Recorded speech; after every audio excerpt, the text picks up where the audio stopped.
สีหายสบายดีขอชื่อนางเด้ออันนี้เป็นการเดินทางไปจีนครั้งที่2เนาะแต่ว่าไปผ่านทางบ้านตัวเองไปทางเวียงจันทน์ปีที่แล้วไปทางไทยเนาะทางไทยก็สิง่ายกว่าทางเวียงจันทน์เด้อ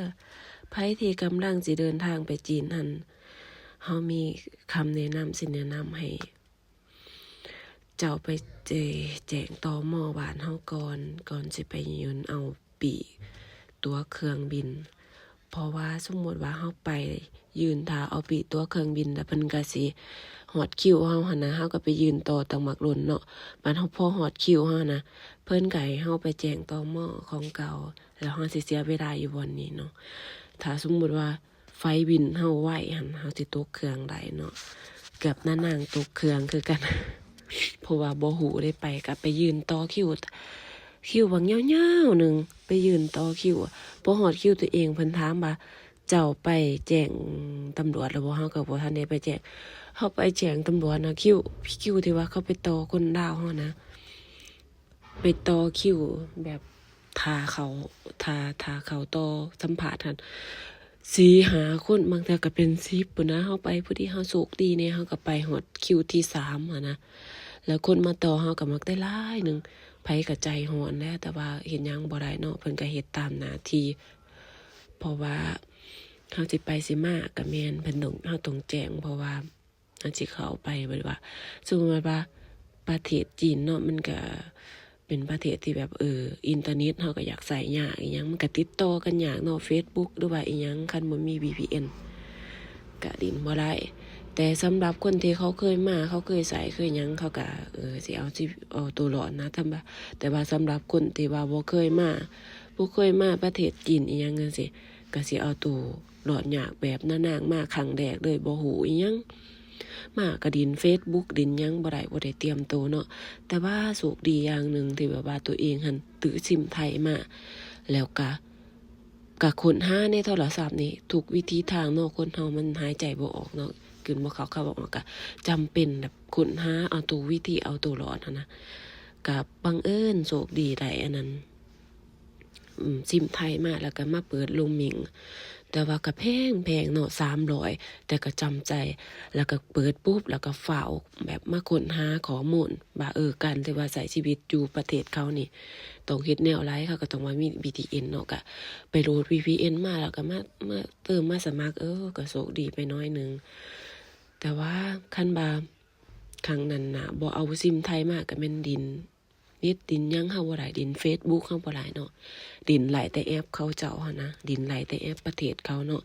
เพราะว่าเฮามาครั้งแรกเฮาก็บ่ฮู้เด้เฮามีแฟนตอนนั้นเป็นแฟนกันครั้งแรกแล้วก็บ่ฮู้แล้วแฟนเฮาก็บ่ฮู้เนาะ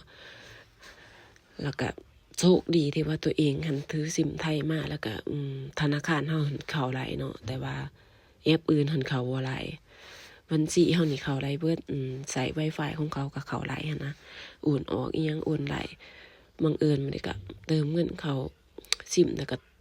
อันนั้นสมัครโรมมิงโอ้ยดีที่ว่าโหลดอันนั้นอีหยังขายวันทุกขอมานำแล้วก็เปิดโรมมิงใส่แต่ก็แพงเปิดอยู่ประมาณ2 อาทิตย์บ่เพิ่งแพงนึงเบิดไปหมดได้หลายเนาะเปิดคราวเดียวมันก็เบิดมันนี่ก็ไปโหลด VPN ก็โชคดีน้อยนึงแต่สำหรับคนที่ว่าบ่เคยมาก็สิบ่ทันฮู้หั่นนะแต่สำหรับดีที่ดีให้ดีแม่นคือแบบต้องเตรียมตัวมาหั่นนะอันนี้ก็พากเสียงก็เป็นบาดแน่เนาะขอโทษขออภัยเด้อเพราะว่ามาครั้งแรกก็เมื่อยหลาย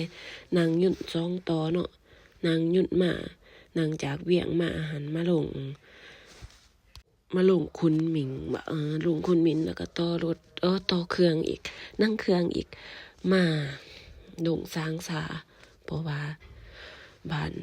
สามีอยู่สางสาเนาะ